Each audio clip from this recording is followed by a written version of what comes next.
Welcome to this explainer. First off, wow, a massive congratulations to you on securing your green card. Becoming a lawful permanent resident is an incredibly huge milestone. But, well, now that you have it, you might be realizing that navigating everyday life in the US without a driver's license can be a bit tricky. Today, we're going to walk through the complete step-by-step guide to getting your state ID. Let's explore a clear roadmap together to get this essential document smoothly, confidently, and totally without the usual DMV stress.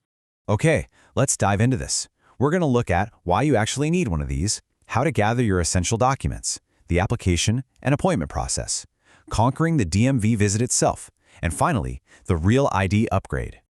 Section 1. Why get a state ID? So how exactly do you fly without driving? I know, it sounds kind of like a joke, right? But it's actually a very real hurdle. When you live in the US, not having a primary government-issued photo ID is basically like having a missing piece in the American puzzle. Without a driver's license, simple things like hopping on a domestic flight to visit family or just proving who you are in an office suddenly require carrying around your actual green card. And let's be honest, you really want to keep that thing safe at home. This one single card acts as your ultimate utility key. It's going to let you easily open bank accounts, verify your employment when you land a new job, access government services, or, simply prove your age. Plus, with the right version, it even unlocks domestic travel. It is literally the ultimate everyday tool. Section 2. Gathering your essential documents. Here is the ultimate truth about this whole process. Success at the DMV, it happens before you even leave your house. Look, the DMV is universally viewed as this intimidating final boss of bureaucratic errands. But the secret to defeating all that stress? It's just building your arsenal of required original documents perfectly before you ever step out your front door. So the crucial point here is categorizing your documents into 3 distinct buckets to make it easy. Bucket 1, proof of identity and legal status. That's your valid green card, officially known as Form I-551. Bucket 2, social security number proof. And hey, you don't actually have to use the physical card itself. A W-2, an SSA 1099, or even a pay stub with your SSN works perfectly. And Bucket 3, proof of state residency. You usually need 2 of these. Think utility bills, bank statements, a lease, government mail, stuff like that. Sort these into those 3 simple buckets, and you will be completely bulletproof at the counter. Section 3. The application and appointment. Let's move to the computer and see how this builds. There are 3 quick actions to take here. Step 1, check your specific state's DMV website, because every single state has slightly different rules and fees. Step 2, fill out the application form. Lots of states actually let you do the whole thing online beforehand. Just make sure you select state identification card or non-driver ID so they know you aren't trying to drive. And step 3, honestly, this is the absolute most important one, book an appointment online. Sure, they might accept walk-ins, but booking ahead means you completely bypass those notoriously long wait times. Section 4. Conquering the DMV visit. Now, what's really interesting here is the cost. If you're worried about this being some massively expensive process, you can officially breathe a huge sigh of relief. State ID fees typically range from just $5 to $35. For the DMV, that is practically the deal of the century. For the amount of convenience this brings to your daily life, it's an absolute bargain and a fantastic morale booster before you head in.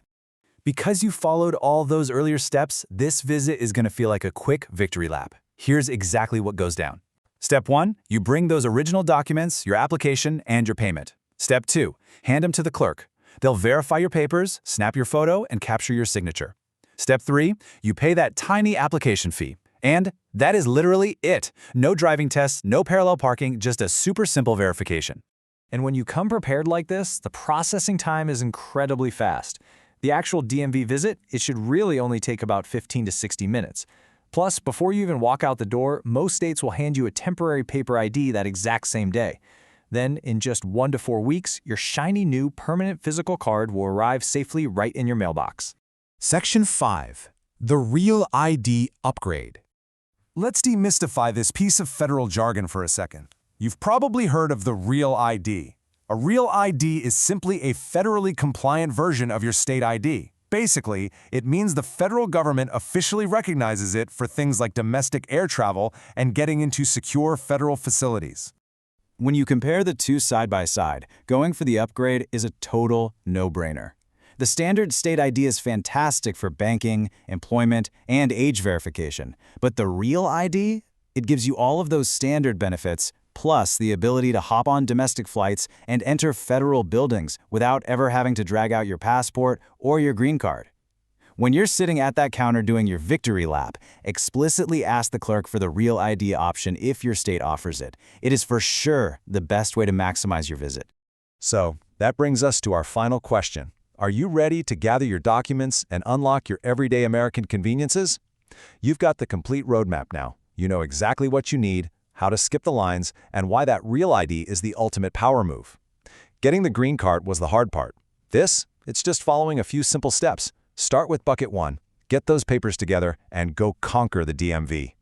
Thanks for joining me for this explainer. But now that you know how simple it is to get your physical card, it really begs the question, with technology moving so incredibly fast, how much longer until these physical cards disappear entirely in favor of digital IDs right on our smartphones? Think about it. Until then, get out there and enjoy the convenience of your new physical ID.